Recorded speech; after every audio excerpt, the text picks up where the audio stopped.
So the 2022 F1 season is still a few months away, and I've been so bored during this winter break. But now I think it's a good time to rank the 2022 F1 driver lineups. This video was voted by you guys in the community tab. And if you want to help choose what videos I make each week, subscribe and vote in the community tab. Now let's get into the video.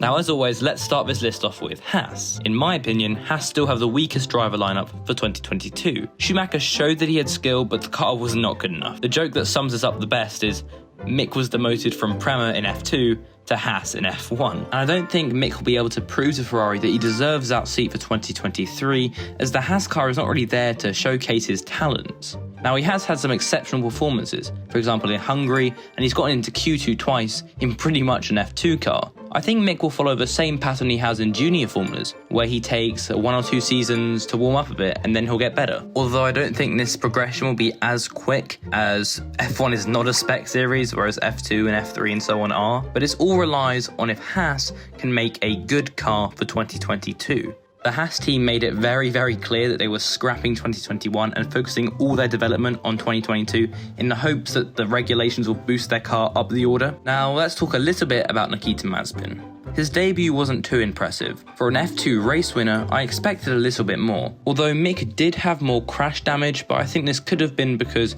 Mick was less scared of the car and was willing to push it further, whereas Mazepin was not. So I think for 2022, the weakest driver lineup is Haas with Nikita Mazepin and Mick Schumacher. Now onto Williams. I'm putting them here in P9 due to Alex Albon and Nicholas Latifi, of course. I think Alex will be pretty rusty with 1 year out of the sport, but because he's had experience in Red Bull, I think he'll be able to give excellent feedback. He'll probably give better feedback than Russell ever did, as Russell didn't have that much experience with a top team. Yes, he was with Mercedes for a bit, but it wasn't nearly as long as Alex Albon had with a top team in Red Bull.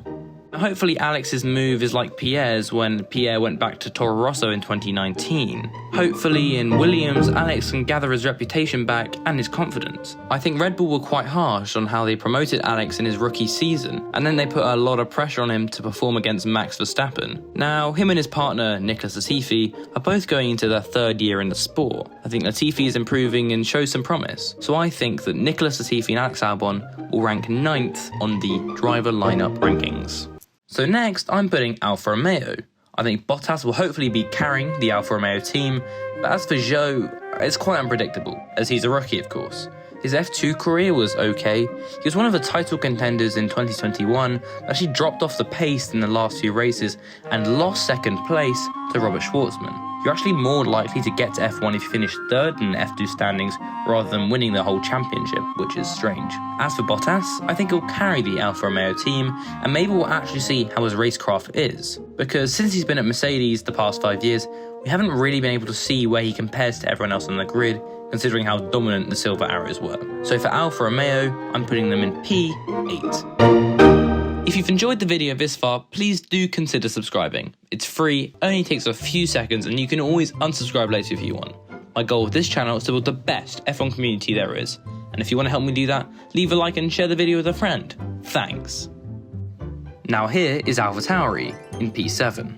Now I feel bad for Gasly for putting him here, as he's been carrying that AlphaTauri team for the past few years. As for Yuki, I think he's a good little racer, but he's a bit unpredictable. He's had some amazing performances, for example his P9 finish in Bahrain in his first ever race, and his P4 finish in Abu Dhabi, which was just great. But then there's the other half, when he causes mayhem, like in, I think it was Mexico, when Christian Horner said they got Tsunoda'd when he tried to get out of the way, but just made everything worse for the Red Bull team. So it's tough to say, but I do think Yuki will improve and won't be on Gasly's level, but he'll be up there. So I think in P7 is AlphaTauri with Gasly and Tsunoda. Now Aston Martin I'm ranking at 6th. Now, this lineup consists of Sebastian Vettel, a 4-time world champion, and Lance Stroll, son of the owner of the team, Lawrence Stroll. In my opinion, Lance is bringing down this ranking a little bit, but he does have talent. I mean, you don't win junior Formula titles if you're not quick. I think he's pretty underrated, but he's also properly rated as he's consistently inconsistent. This is good and bad, which sometimes helps him dominate, like in Turkey and the pole position he got, but then there's also his slow pace in some races. Now, Seb, in my opinion, is definitely starting to slow down his F1 career. An example of this is in Hungary, when I was rooting for Ocon to win the race, but I was sure that the 4-time world champion in Sebastian Vettel would easily get past him, but of course this wasn't the case. So I think that Aston Martin ranks 6th on the driver lineup rankings. Now next on my ranking is Alpine. Now if Alonso hadn't got that podium in Qatar and Ocon hadn't won that race in Hungary, I don't think they'd be this high up on my ranking. The podium showed the potential in Ocon, and they also show that Alonso still has the speed of a 2-time world champion. At the start of 2021, I had my doubts when Alonso said he was coming out of retirement, but it seems like he still has his form and looks like he'll power on through 2022. So I'm putting Alpine in P5. Now I'm putting McLaren in P4 on my ranking. Now I'm basing this off the 2021 season, but I think the likes of Daniel Ricciardo will improve massively in 2022. I think it'll be like Seb in 2014 when he was beaten by Daniel Ricciardo at Red Bull. Drivers have off years, and I think this was one of them. Lando was exceptional last season, and if it wasn't for the bad weather, he probably would have won in Russia. So I'm hoping that Daniel will improve, and that Lando will also be pretty good next year. Together, I think they'll be great. Now next on my ranking is Red Bull. But Connor, I hear you cry, the drivers' champion in P3? Listen, this list is based off the pairing of the drivers, not the individual. Now Perez did well, but not too insanely. I think if he'd beaten Bottas in the driver standings, I would have regarded him a lot higher, but he didn't. As for Max, there's not much to say. We all know he's pretty good at driving. But with Perez, Red Bull rank about 3rd for me. And the runner-up is Mercedes. With age comes wear, and maybe this year Hamilton's wear will start to show. I'm probably going to be wrong with this, but who knows. He's 37 now, and is the 2nd oldest driver on the F1 grid.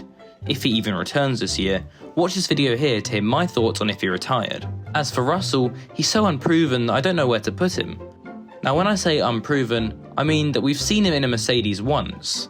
Now I'm not saying that he hasn't got pace. You don't win an F2 championship if you're not quick. But George may take this year to settle into the top Mercedes team. So because of this, I'm putting them in P2. So that means at the top of my 2022 driver lineup ranking, it's Ferrari. These guys were so consistent in 2021. I think with Leclerc losing to Sainz, it will ignite a bit of a rivalry between them. They'll both push each other harder to score more points and beat the other. And they're both young, so I don't think they're going anywhere anytime soon. And with Mick Schumacher not being able to leave Haas, they're fine. So yeah, that's it. That's my ranking for the 2022 F1 driver lineups. If you enjoyed the video, please do leave a like and subscribe. Thanks. And if your 2022 F1 driver lineup rankings differ to mine, leave a comment down below. I'd love to read and hear your thoughts. So anyway, I'd like to thank you for watching.